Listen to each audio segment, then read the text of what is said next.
യഥാർത്ഥത്തിൽ നമുക്കറിയാം V D സതീശിനൊപ്പമാണ് ജനവികാരം എന്നൊക്കെയാണ് പലരും പറയുന്നത്. യഥാർത്ഥത്തിൽ വി ഡി സതീശിന് പിന്നിൽ പ്രവർത്തിക്കുന്ന ശക്തി എന്ന് പറയുന്നത് അത് ആരുടേതാണ്? ദുരൂഹമാണോ അത്? ദുരൂഹതയൊന്നുമില്ല, ഇതൊക്കെ എല്ലാവർക്കും അറിയാം. ഇതൊക്കെ ആരും പറയാഞ്ഞിട്ടാണ്. എനിക്ക് ഏറ്റവും വലിയ ചിരിവന്റെ ആരും തുറന്നു പറയുന്നില്ല. എനിക്ക് ഏറ്റവും കൂടുതൽ ചിരിവന്റെ കാര്യം നമ്മുടെ സോഷ്യൽ മീഡിയയിലും ബാക്കിയുള്ള ആളുകളൊക്കെ പറയുന്നത്, ഈവൻ സാറ്റലൈറ്റ് ചാനലുകളൊക്കെ ഇരുന്ന് പറഞ്ഞുകൊണ്ടിരിക്കുന്നത് ജനവികാരം എന്ന് പറഞ്ഞിട്ടുണ്ടെങ്കിൽ അതെല്ലാം വി ഡി സതീശന് അനുകൂലമാണെന്നാണ്. യഥാർത്ഥത്തിൽ ഇത് ഓക്കെ, ഇത്രയും കാലം പ്രതിപക്ഷ നേതാവായി വർക്ക് ചെയ്തുകൊണ്ട് അദ്ദേഹത്തിന് ഒരു അനുകൂലമായിട്ടുള്ള ഒരു വികാരമുണ്ട് എന്നൊക്കെ ഉള്ളത് എനിക്കറിയാം. പക്ഷെ തീർച്ചയായിട്ടും നിങ്ങളൊന്ന് ശ്രദ്ധിച്ചു നോക്കിയേ, മറുനാട് ഷാജൻ പറയുന്നത് UDF വോട്ട് ചെയ്ത 90% ആളുകളും വി ഡി സതീശനെ കണ്ടുകൊണ്ട് വോട്ട് ചെയ്തതെന്ന് താങ്കൾക്ക് തോന്നുന്നുണ്ടാകും? അദ്ദേഹത്തിന്റെ മണ്ഡലത്തിൽ അദ്ദേഹത്തിന്റെ ഭൂരിപക്ഷം കുറഞ്ഞു.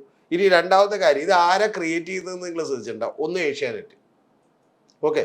രണ്ടാമത്തത് ജമാഅത്തെ ഇസ്ലാമിയുടെ മൗദൂദിയൻ ചാനലായിട്ടുള്ള മീഡിയ വൺ. ഈ രണ്ടുപേരാണ് ഇത് പ്രൊജക്ട് ചെയ്യുന്നത്. അവരുടെ ഉദ്ദേശം എന്താണ്? ഇനി മൂന്നാമത്തെ കാര്യം അല്ല, ഞാൻ ഇതിലെ കാര്യം കൂടി പറയാം. മൂന്നാമത്തെ കാര്യം വെച്ചാൽ സോഷ്യൽ മീഡിയ ഗ്രൂപ്പുകൾ കൃത്യമായ പ്രചരണം സോഷ്യൽ മീഡിയയിലൂടെ കാശ് കൊടുത്ത് നടത്തുന്നതുകൊണ്ടാണ്.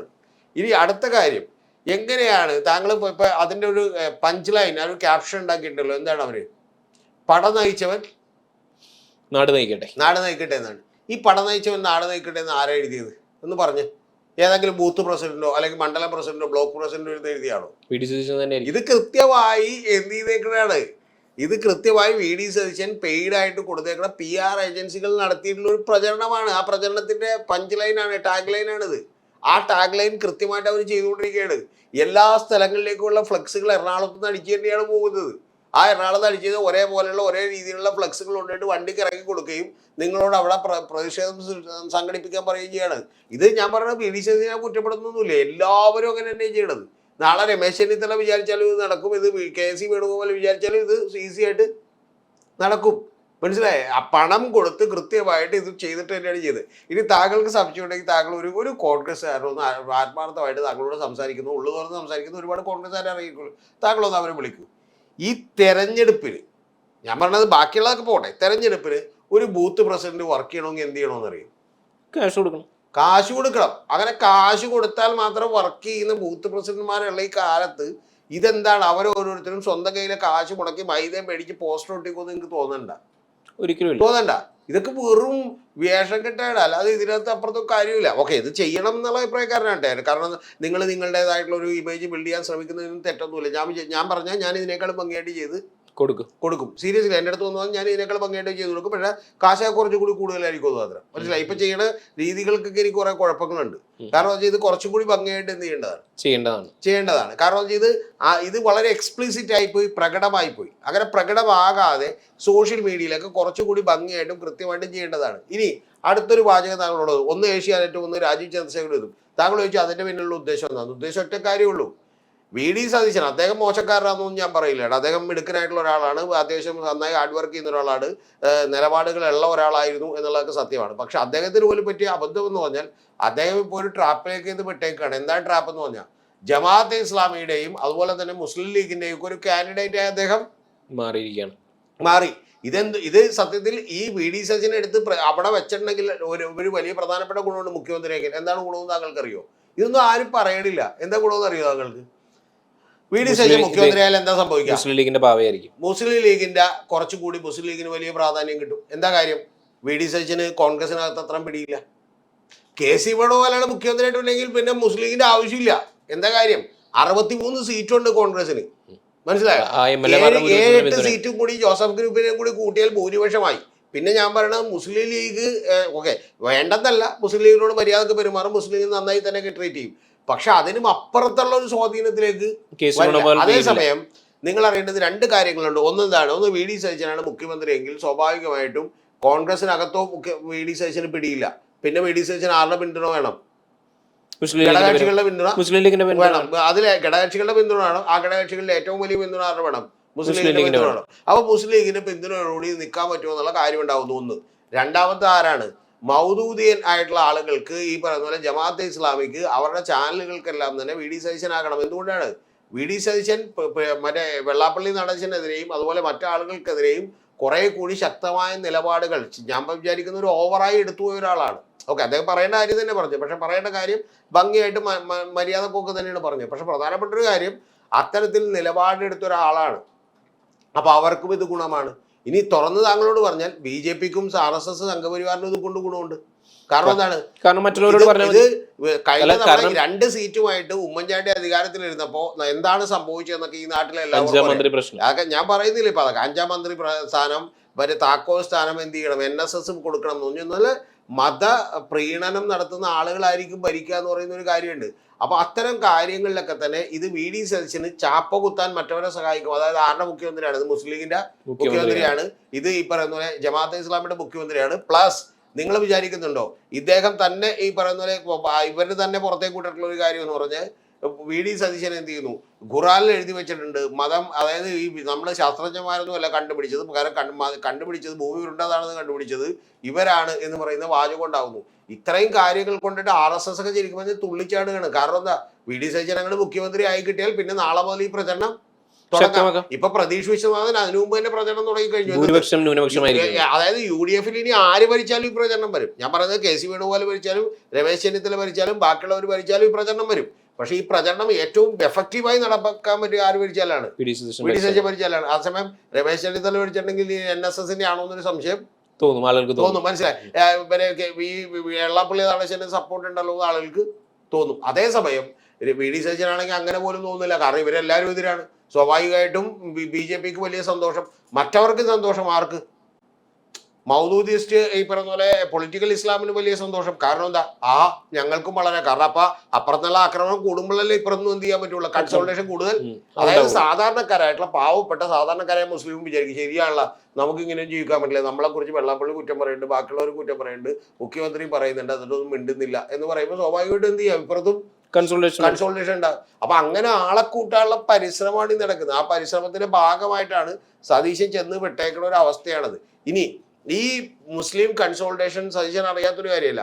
മുസ്ലിം വോട്ട് ബാങ്കുകളുടെ ഒരു കൺസോൾട്ടേഷൻ ഉണ്ടാക്കാൻ വേണ്ടിയിട്ട് ഇവര് കൃത്യമായി പരിശ്രമിച്ചു കൊണ്ടിരുന്നപ്പോൾ അത് ഉണ്ടായിട്ടുണ്ടെങ്കിൽ കേരളത്തിൽ വലിയ ഗുണമുണ്ടാകുമെന്ന് കൃത്യമായിട്ട് ന്യൂനപക്ഷ കൺസോൾട്ടേഷൻ ഉണ്ടാകുമെന്ന് അറിയുന്ന ഒരാളാണ് VD സതീശൻ. സതീശൻ അതിലേക്ക് എന്ന് വിട്ടു. ഞാൻ ആദ്യം സതീശനായ കുഴപ്പമില്ല എന്നൊക്കെ വിചാരിച്ചിരുന്ന ഒരാളാണ്. പക്ഷെ ഇപ്പൊ ഞാൻ വിചാരിക്കുന്ന ഒരു കാര്യം, സതീശനായാൽ കേരളത്തിൽ സംഭവിക്കാനിരിക്കുന്ന ഏറ്റവും പ്രധാനപ്പെട്ട പ്രശ്നം BJP-യുടെ വളർച്ചയാണ്. BJP-യുടെ അതിഭീകരമായിട്ടുള്ള വളർച്ചയാണ്. ഇനി ആര് ഭരിച്ചാലും ഉണ്ടാവും. ഞാൻ വിചാരിക്കുന്നത് ഇപ്പൊ 2031 ഇവരിൽ ഈ MLA-മാരിൽ എത്ര പേര് മറ്റേ BJP ആകുമെന്ന് മാത്രമേ നമ്മൾ ചിന്തിക്കേണ്ട കാര്യമുള്ളൂ. അങ്ങനെ കൂറുമാറുമോ? അങ്ങനെ കൂറൊക്കെ മാറും. കാരണം അങ്ങനെ കൂറുമാറി ഇങ്ങനെ പുതുച്ചേരി, ഞാനിപ്പോ ഹിസ്റ്ററി ഒന്നും പറയുന്നില്ല, പുതുച്ചേരിയിൽ എന്താണ് സംഭവിച്ചത്? ഇതേ അവസ്ഥ തന്നെയാണ്. താങ്കൾ അറിയേണ്ടത് പശ്ചിമ ബംഗാളിൽ 2011 മമതാ ബാനർജി അധികാരത്തിലേക്ക് വരുമ്പോൾ അന്ന് അവിടെ RSS വിശേഷിപ്പിച്ച എന്താണെന്നറിയോ? ദുർഗ എന്നാണ്. ഈ RSS അങ്ങനെ ദുർഗ എന്ന് വിശേഷിപ്പിക്കാനുള്ള കാരണം എന്താണെന്നറിയോ? ഇത് ആദ്യഘട്ടമാണ്. ഈ ഘട്ടം കഴിഞ്ഞിട്ടുണ്ടെങ്കിൽ അടുത്ത ഘട്ടത്തിലേക്ക് എളുപ്പത്തിൽ നടന്നു കയറാമെന്നവർക്ക് അറിയാം. അതേസമയം പിണറായി വിജയൻ ഭരിക്കണമെന്ന് വിചാരിച്ചോ? പിണറായി വിജയൻ ഭരിക്കുന്നു എന്ന് പറഞ്ഞിട്ടുണ്ടെങ്കിൽ ഒരു ഈഴവ തീയ മുഖ്യമന്ത്രി അവിടെ ഭരിക്കുന്നു, ഫൈൻ, വലിയ റെപ്രസെന്റേഷനായി ആ സമുദായത്തിന്. പ്ലസ് 9 or 10 നായർ സമുദായത്തിലെ ആളുകളും ഭരിക്കുന്നു. BJP എന്തു പറയും? ഈ മന്ത്രിസഭ നമ്മുടേതല്ലെന്ന് പറയൂ? മനസ്സിലായി? പരിധിയുണ്ട്. പക്ഷെ ഇവിടെ അത് പരിധി ഇല്ല. കാരണം എന്താ, ഇവിടെ ഇനി വരാനിരിക്കുന്ന പ്രചരണം മുഴുവൻ BJP-ക്ക് വലിയ വളക്കൂറുള്ള സാഹചര്യമാണ് ഒരുക്കുന്നത്. അതിൽ 2 കക്ഷികൾ വളരും. അതൊന്ന് ഈ പറയുന്ന പൊളിറ്റിക്കൽ ഇസ്ലാം കേരളത്തിൽ വളരും, അവരുടെ ഐഡിയോളജികൾ വളരും, അതുപോലെ ജമാഅത്ത് ഇസ്ലാമി വളരും, അതുപോലെ തന്നെ എന്ത് ചെയ്യും, ഈ പറയുന്ന റൈറ്റ് വിങ് ഹിന്ദുത്വ അജണ്ടയും വളരും. ഇതാണ് വളരെ സിമ്പിൾ ആയിട്ടുള്ള ലോജിക്. മുസ്ലിം ലീഗിനെ സംബന്ധിച്ചോളം സ്വന്തം കാര്യം കുറച്ചുകൂടി നേടിയെടുക്കാൻ നല്ലത് കുറച്ചുകൂടി കോൺഗ്രസിനകത്ത് അത്രത്തോളം കരുത്തില്ലാത്ത ദുർബലായിട്ടുള്ള ഒരാൾ എന്ത് ചെയ്യുന്നതാണ് മുഖ്യമന്ത്രിയാവുന്നതാണ്. അതായത് സിമ്പിൾ. ചുരുക്കി പറഞ്ഞു കഴിഞ്ഞാൽ 2036 കൂടി തന്നെ BJP-ക്ക് കേരളം പിടിക്കാനാവും. അല്ല, 2036 വലിയ, ഞാൻ പണ്ടേ നിങ്ങളോട് പറഞ്ഞിട്ടുണ്ട്, എന്റെ ചാനലിലെ ഒരു വീഡിയോയിൽ ഞാൻ വളരെ ഡീറ്റെയിൽ ആയിട്ട് പറഞ്ഞിട്ടുണ്ട്, ഇതിൽ സംഭവിക്കാൻ പോണത് ഇടത്തരം മീഡിയം ലെവൽ നേതാക്കന്മാരൊക്കെ ഇനി BJP-യിലേക്ക് കൊടുക്കും. കാരണം എന്താ, BJP-ക്ക് ജയിക്കാൻ പറ്റും. ഇവരൊരു 10,000 വോട്ട് കൂടി കൊണ്ട് എന്നിട്ടുണ്ടെങ്കിൽ അവർക്ക് ജയിക്കാൻ പറ്റും. ഇപ്പൊ തിരുവല്ലയിൽ എന്താ സംഭവിച്ചേക്കണം, മാത്യു ടി തോമസ് 3ാം സ്ഥാനത്തേക്ക് പോവുകയും 2ാം സ്ഥാനത്തേക്ക് അനൂപ് ആന്റണി വരികയും ചെയ്തിട്ടുള്ള. അപ്പൊ സത്യത്തിൽ ഇനി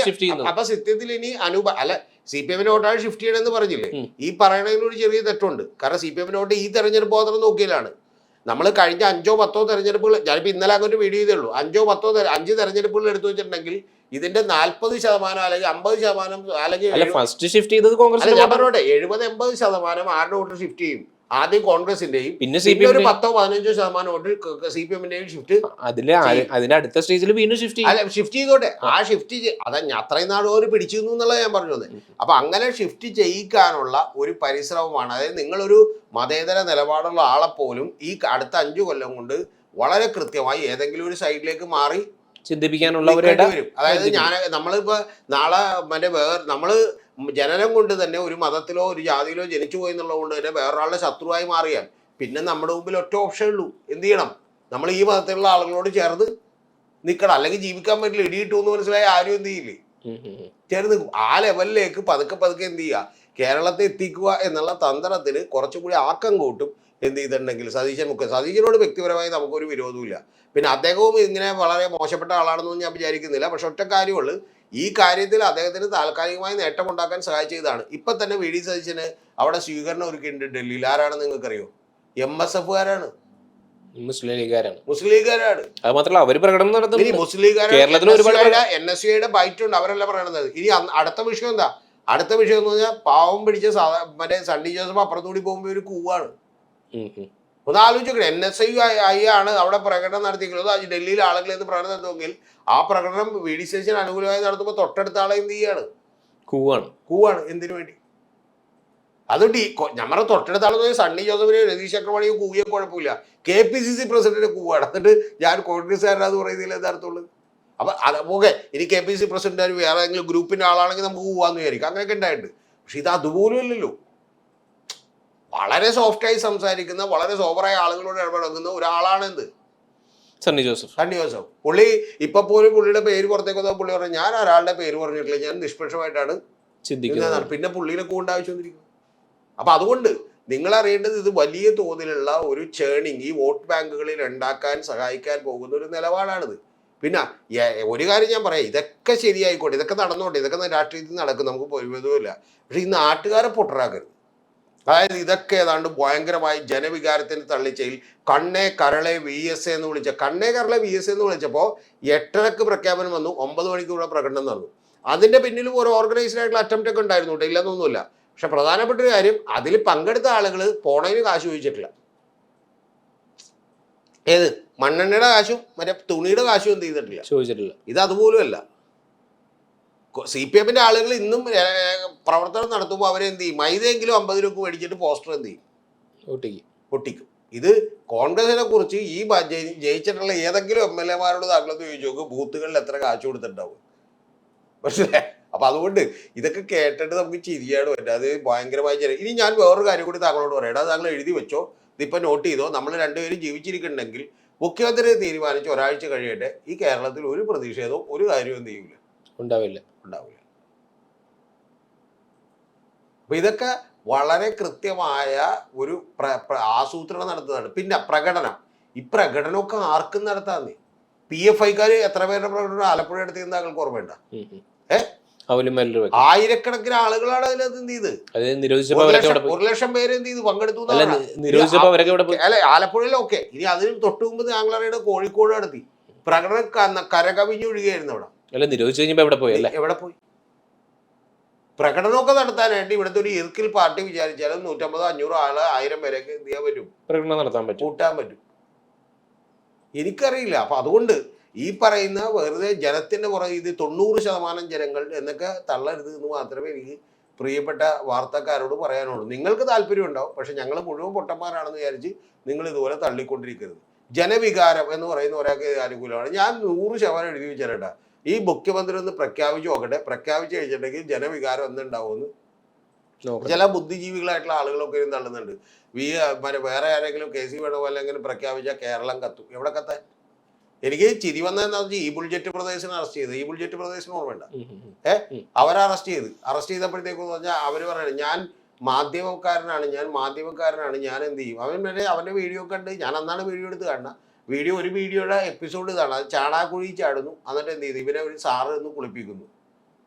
ഈ മുതുക്കനായിട്ടുള്ള ഇവനെ എന്ത് ചെയ്യുന്നു, ഒരു ചാണാക്കുഴിയിൽ ചാടുന്നു. ഒരു ദിവസം അതിന്റെ സബ്സ്ക്രിപ്ഷൻ കൂടുന്ന എത്രയെന്ന് താങ്കൾക്കറിയോ?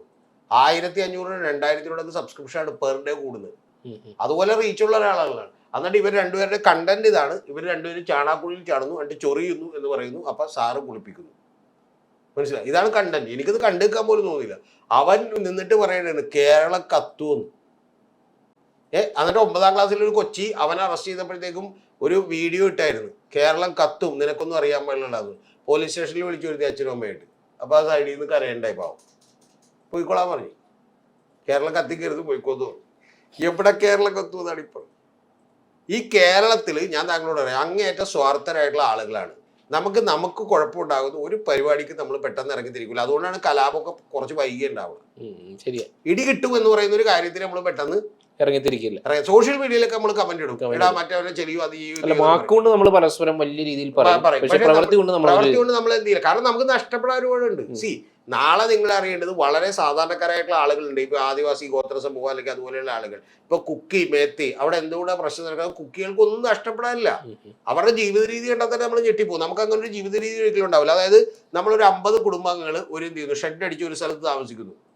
1 കൊല്ലം 2 കൊല്ലം കഴിയുമ്പോൾ നമ്മൾ ഈ സ്ഥലത്ത് നിന്ന് വിട്ടിട്ട് വേറൊരു സ്ഥലം കണ്ടെത്തി അവിടെ ഇതുപോലെ ഷെഡ് അടിച്ച് താമസിക്കുന്നത് നമുക്ക് ചിന്തിക്കാൻ പറ്റും. അപ്പൊ അങ്ങനെയുള്ള ജീവിതത്തിലൊന്നും നഷ്ടപ്പെടാനില്ലാത്ത സ്വാർത്ഥമായിട്ടില്ലാത്ത ആളുകൾ പലപ്പോഴും ചില ആളുകൾക്ക് വേണ്ടി ഇറങ്ങും. ഇപ്പൊ തമിഴ്നാട്ടിലൊക്കെ അങ്ങനെ ഇറങ്ങും. മറ്റേ 1 ലക്ഷം പേര് കിഡ്നി കൊടുക്കാൻ നേരം. നമ്മുടെ നാട്ടിൽ ഏതെങ്കിലും ഒരു നേതാവ് മറ്റേ ഏതെങ്കിലും കരളോ കിഡ്നിയോ എന്തെങ്കിലും ഒരു സാധനം ചോദിച്ചു നോക്കട്ടെ, ഒരു കണ്ണ് ചോദിച്ചു നോക്കട്ടെ, എത്ര പേര് കൊടുക്കും? ഇതൊക്കെ വെറുതെ നമ്മൾ ഭയങ്കരമായ എന്ത് ചെയ്യുന്നു, മറ്റേ ഇത് സോഷ്യൽ മീഡിയയിലൊക്കെ എന്ത് ചെയ്യുന്നു, എഴുതുന്നു എന്നു കയ്യടി കിട്ടാൻ എനിക്കും ഇതൊക്കെ ചെയ്യാട്ടാ. ഇപ്പൊ ഇതിന്റെ താഴെയൊക്കെ ഭയങ്കര ചീത്ത വരും, ഇല്ലടാ ഞങ്ങള് ഹൃദയം കൊടുക്കും എന്നൊക്കെ പറയും. ആര് കൊടുക്കാൻ? നമ്മളൊക്കെ ഈ നേതാക്കന്മാരെ കണ്ട് ഈ നാട്ടിൽ തന്നെയല്ലേ ജീവിക്കണത്. ഒരു കോമഡി സ്കിറ്റാണ് എനിക്ക് ഓർമ്മ വന്നത്. ആ കോമഡി സ്കിറ്റിലുണ്ട്, അതായത് 2000 രൂപ ഒരാൾക്ക് കൊടുക്കും, 2000 രൂപ ഒരു 5000 രൂപ ഉണ്ട്, നീ കൊണ്ടുപോയിട്ട് എന്ത് ചെയ്യും, ഇത് എല്ലാവർക്കും കൊടുത്ത് ചെലവ് ചെയ്യുമെന്ന് പറയുമ്പോൾ ഒരുത്തൻ തൊട്ടിപ്പുറത്ത് നിൽക്കണവരുണ്ട് 3000 രൂപ ഉണ്ട്, 2500 രൂപ നീ കൊടുത്ത് എല്ലാവർക്കും അറിയാം. അപ്പൊ തൊട്ടപ്പുറത്തവൻ വേണ്ടേ, 1500 രൂപയുണ്ട്, നീ എന്ത് ചെയ്തു, 500 രൂപ അതിന് എന്തെടുത്ത് തോന്നുന്നു എന്ന് പറഞ്ഞാൽ ലാസ്റ്റത്തെ കയ്യിലേക്ക് എത്തുമ്പോൾ അവൻ പറയുന്നുണ്ട്, ഇത് 500 രൂപ കിട്ടിയിട്ടുള്ള അതിലെന്ത് ചെയ്യാം, 200 രൂപ നീ എന്ത് ചെയ്തു.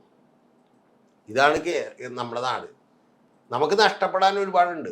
നമ്മൾ വളരെ സുഖസൗകര്യങ്ങളോട് ജീവിക്കുന്ന, AC ഒക്കെ ഇട്ട് ബൈക്കിലൊക്കെ യാത്ര ചെയ്ത് നമ്മൾ സുഖസൗകര്യങ്ങളോട് ജീവിക്കുന്ന, വീട്ടിലൊക്കെ താമസിക്കുന്ന ആളുകളാണ്. പോട്ടെ, അല്ലെങ്കിൽ ഒരു നില വീട്ടിൽ താമസിക്കുന്ന ആളുകളാണ്. അവരൊന്നും എല്ലാം ഉപേക്ഷിച്ച് സ്വന്തം കിഡ്നിയും സ്വന്തം ഈ പറഞ്ഞ പോലെ ലിവറും കരളും ഒക്കെ എടുത്ത് ആർക്കെങ്കിലും കൊടുക്കും, കണ്ണൊക്കെ കൊടുക്കുമെന്ന് വിചാരിച്ചു കളയരുത്. തെറ്റായിട്ടുള്ള കാര്യമാണ്.